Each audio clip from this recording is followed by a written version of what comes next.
What are my top 5 vegetable seeds to grow in January? Welcome to Gardening with Ben, everyone. We're going to be telling you what the top 5 vegetable seeds are to grow this month. So make sure you've got your notepads and make a note of what vegetable seeds you want to be starting off in January from my top 5 picks. About the top 5 vegetable seeds to sow this month and why we need to sow them as well this month. So make sure you have a notepad so that you can make a note of what vegetable seeds you need to go out and purchase. So number 1 has to be the pepper.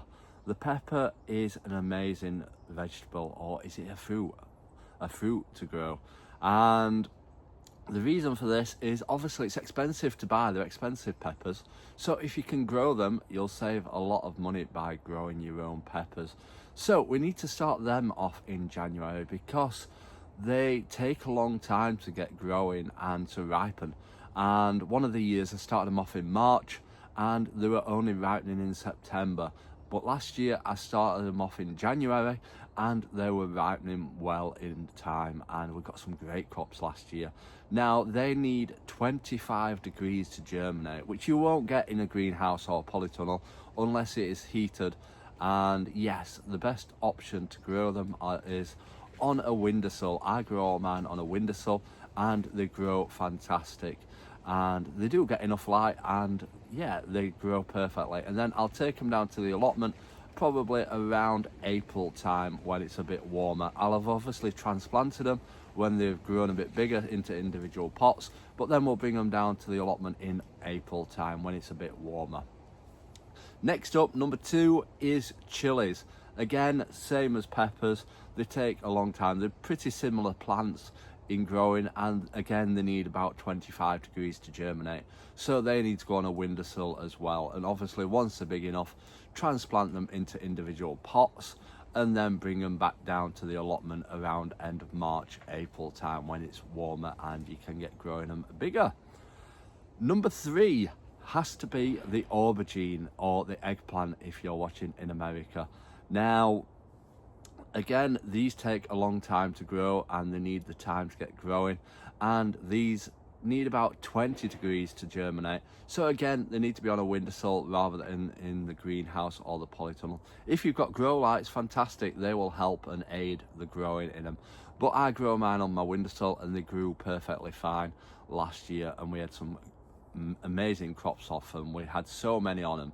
We only had one plant last year and we got so many off it. I had enough from one plant, so I won't be growing many plants. I'll probably start about 10 off and choose a few of the best plants to keep growing down at the allotment. Number 4 has to be the onion seed. Now onion seeds need time to get growing. If you've not grown onion seeds before, obviously you get onion seeds and you get onion sets. Onion sets are usually bigger, they're like a bulb rather than the seed, and you will plant them around March time straight into the ground or in a seed tray to get them started and then plant them outside. Now the seed needs obviously the extra few months to get started, and then you'll plant them out around end of March, April time. Now I did an experiment once to see which grew best, seed or set. I grew them in the similar soil in the beds next door to one another, and the seeds grew best out of the onions rather than the sets. So I'm growing onion seeds again this year down at the allotment, so make sure you stay tuned to see how well they grow this year. And number 4 has to be the broad bean. Now I started mine off around November time straight in the ground, but obviously it's frozen around this time, so you might not get them growing in the ground at this time of year. So the best option is to start them off in cells, like seed trays or cells, and get them started in them. And once they're big enough and the ground isn't hard enough, get them into the ground. Now the variety that you need to grow at this time of year is aquadulas. Now these are a winter hardy variety of broad bean. You don't want the summer variety because the cold and the frost and the snow will kill them off, which you don't want, and they will be ready to harvest before the black fly appear. Black fly love broad beans, and if you grow the summer varieties, the black fly have usually covered them but these winter variety ones will be ready to harvest before the black fly appear. So those are my top 5 vegetable plants to grow in January. Make sure you save this video, share it to anybody that needs it, and leave a comment if you're going to be growing any of these as well. So until next time everyone, remember, keep smiling, keep shining, and keep gardening with Ben everyone.